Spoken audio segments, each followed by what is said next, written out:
And sometimes in life, like, you can never see the end, right? You're never going to see the end. You're never going to see everything that's coming your way. But all you have to know or see is that next step. And sometimes it feels like the hardest thing ever to just take that next step. But if you do it, it's pretty amazing what step by step all that can kind of turn into. All right, testing, the Bright Home story. Yeah, so really interesting story, I guess, at least to me. Bright Home officially started in February of 2019, but there was a precursor to that. So about 10 years ago, I was working for a post-secondary education school called Universal Technical Institute, or UTI. Yeah, terrible acronym, but pretty cool place to work. So I would work with local high schools in northern Arizona, where I would go out and give high school presentations, try to basically recruit these kids down to the valley for school. Worked on the Indian reservation and all parts of like rural northern Arizona. So after a few years, I actually got a promotion to move to Dallas, Texas, for that same company. And when I got out there, definitely a life lesson, but things were just different. Things were different with me. Things were different with them. My heart wasn't really in it anymore, and I was sort of 1 foot in Texas, 1 foot back in Arizona.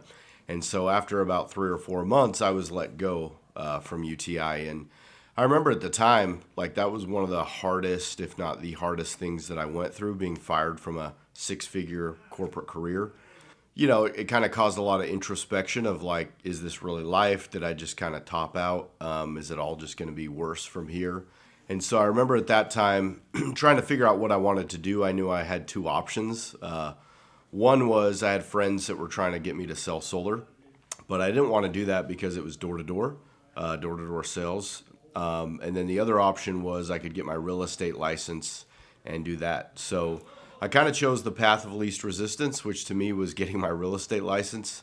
Thought that was a little more respectable than a door-to-door salesman. So what I did not know when I was going through real estate school was that there was 80,000 other realtors just in the Phoenix Valley. And so I remember, right after school getting certified, they're like, go talk to everybody you meet. And I went in this grocery store and I had business cards and, like, I'm checking out and asking the lady if she has a realtor and yada, yada, yada. And her husband was a realtor part-time. And so it was just kind of an interesting time because I wasn't making money. I was one of 80,000 realtors in Arizona.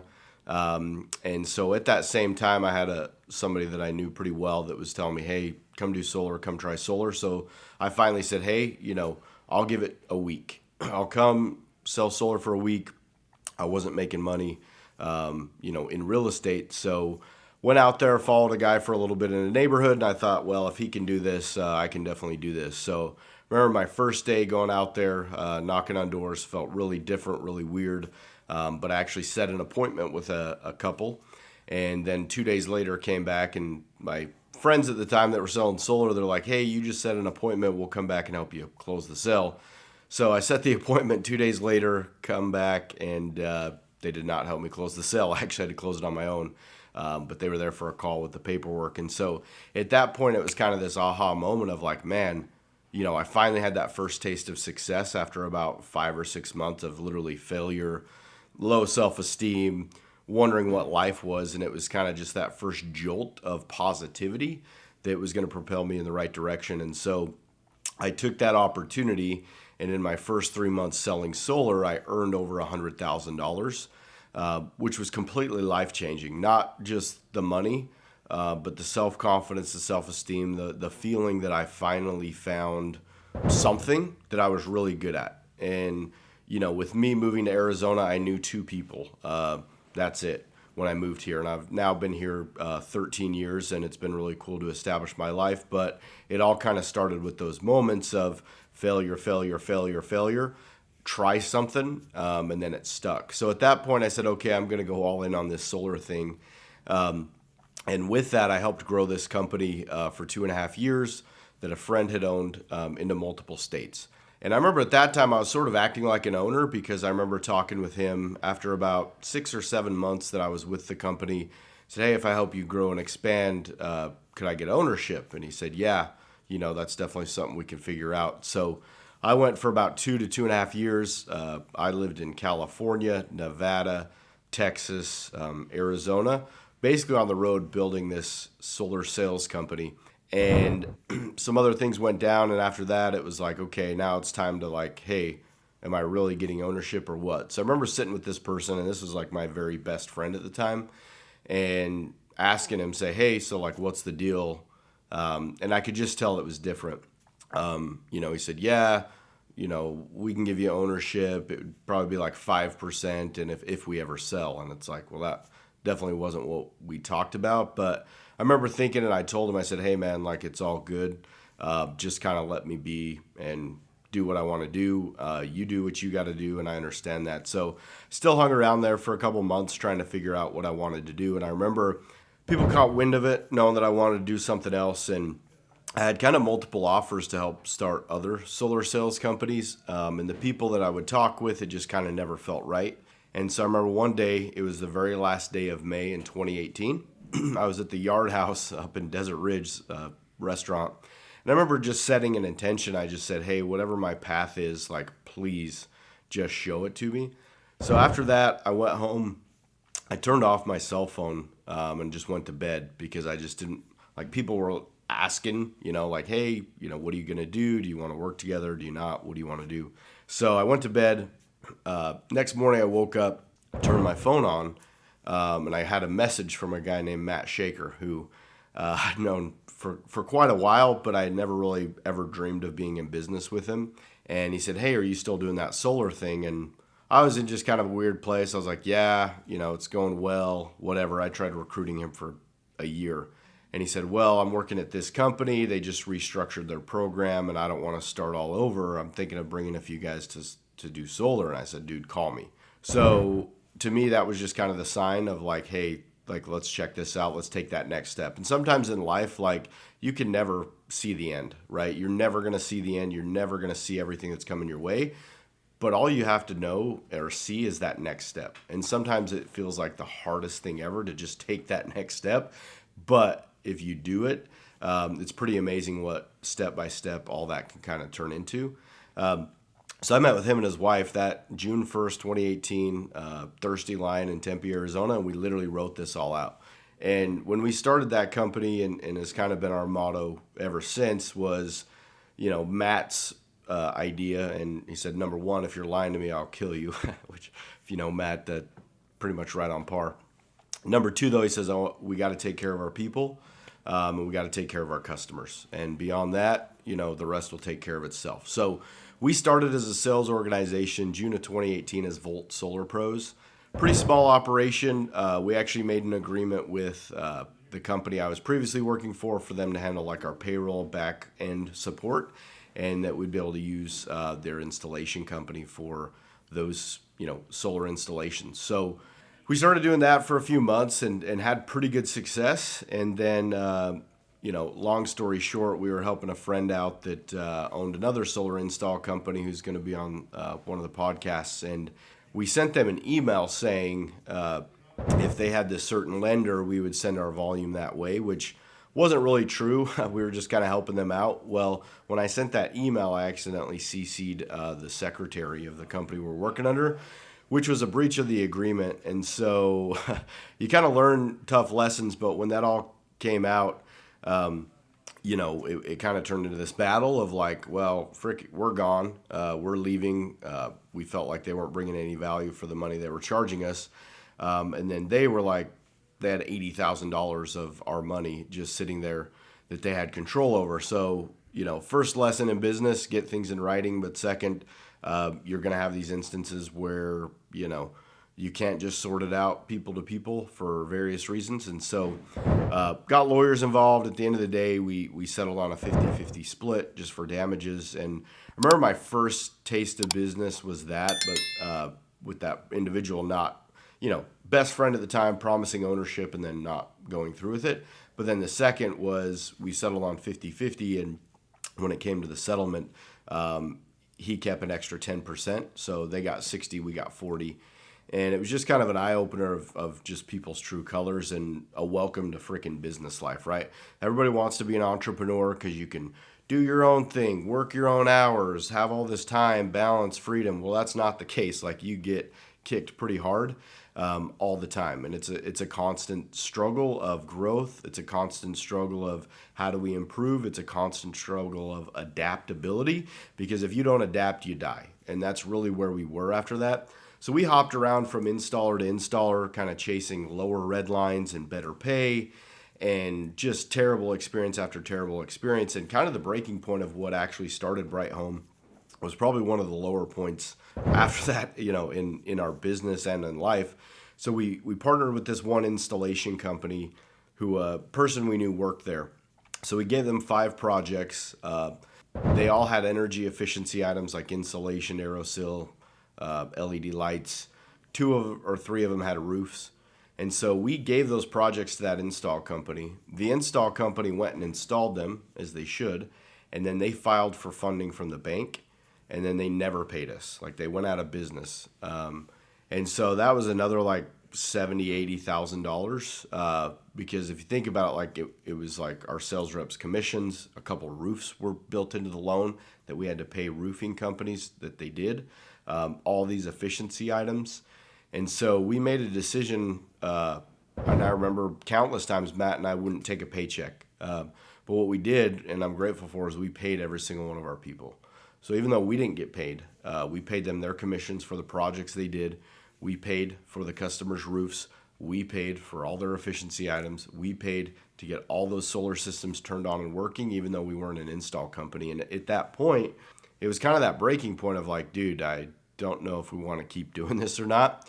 And it's very opportune that around that same time, Matt had a childhood friend who, for family reasons, had moved back to Arizona. He had been doing custom multi-million-dollar homes in Park City, Utah, Nate Lewis.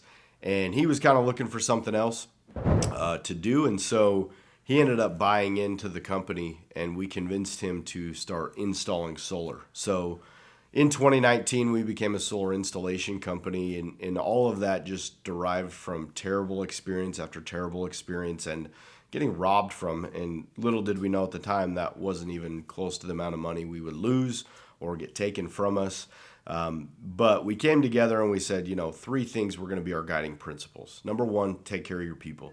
If you take care of your people, you have a good culture, you train them, you treat them right, naturally, I believe that will permeate to those customers that they deal with. Number 2, got to take care of your customers. Right now it's 2025. You like something, you're going to tell 1 or 2 people. You hate it, you're going to tell everybody. And you can literally Google online. You can't run, you can't hide. The BBB, which is a scam, by the way, but it's something people use. Google reviews, Yelp, like all those things, like who you are as a company is eventually going to go out. And people are going to know. And then the third is to be around long term. But our feeling was if we took care of the first 2, number 3 would take care of itself. And right now in 2025, hundreds and hundreds of solar companies that went out of business. And we've been able to kind of stand the test of time. We've been able to weather some of those storms. Not because we're perfect, not because we have it all figured out, not because, there's nothing else to improve upon. But I think if you have something as your guide, you figure it out. If you want it bad enough, like even with Matt, Nate, and I, we've been in business together 7 years. We've had 0 fights. Like, we've had disagreements. We've had some heated exchanges, but like never a fight. We've always been able to come back together as one. And I think that honestly has been one of the better things that has ever happened to me in life. It kind of puts your faith back in humanity. After what I'd went through, to have like a couple of guys that like, no matter what, we're in this together, we're going to figure it out. And there's nothing that can kind of stop that synergy. Like I said, doesn't mean every year has been great and everything's went perfect. There's definitely been a lot to learn, but that in a nutshell is how Bright Home got started. The next steps for Bright Home, it's a really interesting question. It's 7 years. The industry's changed a lot, and I kind of have a lot to say about it. First thing, when we started in solar, or when I did about a decade ago, it was still kind of new. And then I'd say, you keep going about 4 or 5 years, and kind of the peak of solar in some ways was probably 3-4 years ago. And what I mean by the peak is I'm definitely bullish on solar moving forward, but the peak of what I mean is interesting. It's such a new industry, about a decade-ish old residentially. And it really hadn't been through many cycles.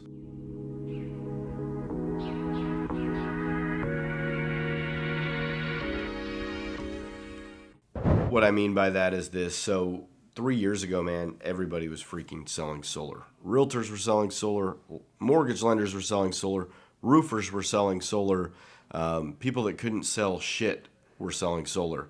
And it was kind of this thing where it was a big money grab where people didn't give a crap. It's unregulated. Companies didn't give a crap. Like the company I helped start years ago, I mean, I think they're on their third name change in the time we've had Bright Home Energy. Like people can throw in an LLC, do whatever the heck they want, tag into some solar installer, go sell a bunch of crap, and then close down the LLC and start it all over again. And same with install companies. Like there's so much crap in the solar industry, but I think what's next for us is when we started this business, 7, 8 years ago, we read a book called The E-Myth. And that's basically for a new business, starting off with basically writing out processes, writing out each position, being able to really identify how you can scale and grow a business. And so that was kind of our initial foundation. Now you get to a point where we had some really good years. I mean, our first 4 or 5 years, we were growing by 50% or more every single year. And you kind of feel like, hey, we got this figured out. We're actually good at this business thing. It's never going to stop. And then mortgage rates went up, things shifted with solar, it got harder to sell, interest rates went up, lending fees went up, and it really kind of squeezed a lot of people. And there was different things that happened inside the industry that have caused hundreds and hundreds of companies going out of business. And so the last 2 years, like 2023, it was like we were just like holding on, like just hold on for dear life. 2024, we saw some growth. And now 2025, what we did at the end of last year was we read a book called Traction, and we had an off-site meeting with all of our key leaders where we really identified what are our core values. Like 7 years into business, like for us to go to that next level and to be around long term, really getting very clear with who are you, because if you know who you are, you know who you're not.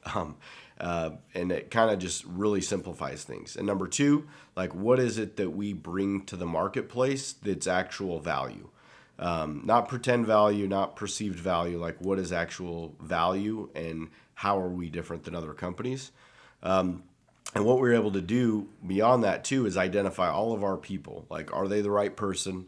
Are they in the right seat? If the answer is yes, they're the right person. Are they in the right seat? That could be a yes or a no, but those people that are right people you want to have around. And I think as a business owner, just in general, like people always ask me like, what's the best part of owning a business? And like, I always thought, like when we started, all I wanted was the title of CEO.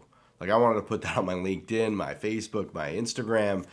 And now it's like the furthest thing that I even care about, because you realize that once you actually start doing it, the thought of it and the actuality of doing it are two completely different things.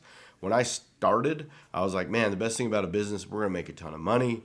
We're going to come and go as we please. After a few years, we're just going to hand this over to our people and they're going to do it all for us and they're going to make all this money. And we tried that in bits and pieces, but realized that that is not a very productive way to run a stable business because first, no one's going to care as much as you do about your business. But number two, people kind of come and go. I mean, they're doing what's best for them, but like I can't just like leave the company, right? I'm always going to be here for it because I own it. I financially invested in it. And so for us, the best part about owning a business, it's kind of twofold. The best and the worst experiences we've had as business owners is our people.